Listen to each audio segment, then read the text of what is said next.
tackling the Week 8 slate for NFL action and DFS on Fanduel and Draftkings. Sunday studs, we're going to take a look at a couple of stacks that you should be keeping an eye on. I'm going to give you my core 6 players for this weekend, and then we're going to finish it off with the Sunday stud of the week, the one guy you absolutely need to have in your lineup. I'm going to be posting weekly content on RotoCurve from here on out. Now, my package over at RotoCurve is going to include this video every week. Obviously, we're also going to have an article on there. We're going to talk about some other things more in depth. There's also a Slack group chat that you can get through the website as well. And every Sunday from noon Eastern all the way up until kickoff, I'm going to be in that Slack group chat talking to you guys about the slate. We'll be breaking down the games and talking football all day long, so make sure you check that out over at rotocurve.com and make sure you're following them on Twitter. Again, follow the Twitter. The link will be in the description along with mine. Aaron Rodgers, Devontae Adams, and Jimmy Graham are all going to be in play. You know that Aaron Rodgers is going to be slinging the ball up and down the field. The Rams are going to put numbers on the board. This has the potential to be the highest scoring game of the week, so I would at least take a look at that one on both sides of the ball.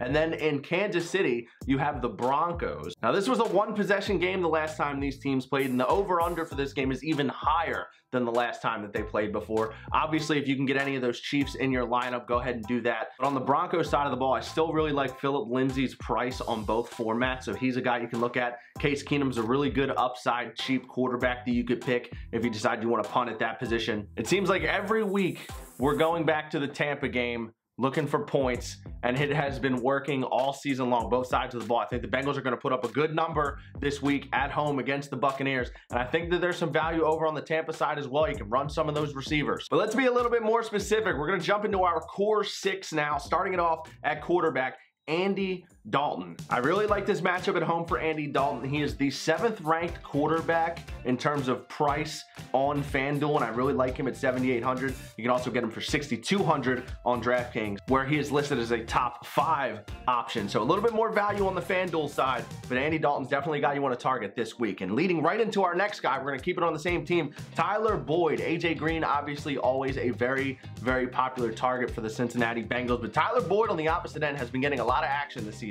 6,800 on FanDuel and 6,700 on DraftKings. Tyler Boyd is a big pick, one of my high upside touchdown scores for the week. Now we're going to go away from that Cincinnati game a little bit here. We're going to talk about 2 guys in the Cleveland-Pittsburgh game that I think you need to check out. First, we're going to talk about my man, Nick Chubb. Carlos Hyde getting traded to the Jaguars pretty much opened the door for more carries for Nick Chubb, and he looked pretty good last week. 80 yards and a touchdown on 18 carries for Nick Chubb. The Steelers have played a lot of bend, don't break defense this season. I really like him at his 6,400 price range on FanDuel, 4,700 on DraftKings. I think he gets in the end zone again this week against the Steelers. And same team, we're going to go to our next guy, Cleveland Brown, tight end, David Njoku. This guy's getting more and more comfortable as the weeks go by. I was expecting a little bit more of a price jump this week. He's still down at 5,700 on FanDuel, 4,600 on DraftKings, even though he has scored a touchdown in each of the last 2 games, and he has seen 10 or more targets in 2 out of his last 3. So Baker Mayfield's looking for him, and he's finding him in the red zone as well. The only thing you have to note about Njoku this week is that he was limited to practice, so keep an eye on that leading up to kickoff. But I really, really like Njoku's value at 5,700 if you can't get a guy like Travis Kelce in your lineup. 2 more guys in the core 6 that we need to talk about, and then I'm going to give you my Sunday stud, the one guy you need to have in your lineup. We're going to go over to the Los Angeles Rams, Robert Woods, 7,600 on FanDuel, 6,800 on DraftKings. Robert Woods has scored at least 11 points in every game since the opener. Ty Gurley's price went up to 11,000 on FanDuel this week, so if you can't get him in your lineup, but you still want to have a little bit of that Rams action, Robert Woods is a guy who always has high upside and seems to have a very high floor as well in a game that looks like it could end up being a shootout. And last but not least, I'm usually the guy that tries to find some value at defense, but this week I think the Bears defense is just an absolute must-have in your lineup. It is 5,000 on FanDuel, 4,100 on DraftKings. They are the #1 graded out defense on the slate, but this is a super juicy matchup at home with the rookie quarterback and the New York Jets coming in. This defense has been relentless all season long. It's the only defense I really have a lot of confidence in this week, and I think it's totally worth the #1 defense price point for the week. There's pretty good value at tight end and running back this week, so I am definitely going to make sure that I'm getting that defense in there. The Chicago Bears at home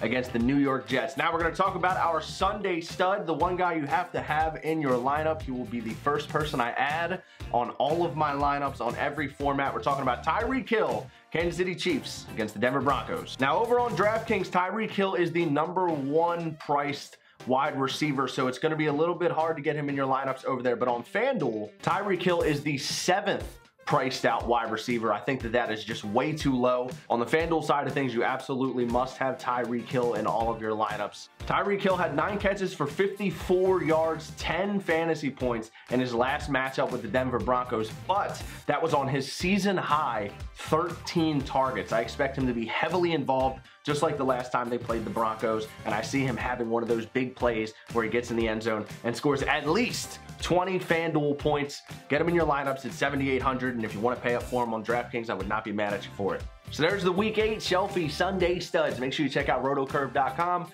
Follow them on Twitter to stay updated on all their packages. We're going to be running it down Sunday, 12 to 1, leading up to kickoff. Come hang out with us. I'll leave the links in the description. Hope you guys enjoyed. I'm out of here. Peace.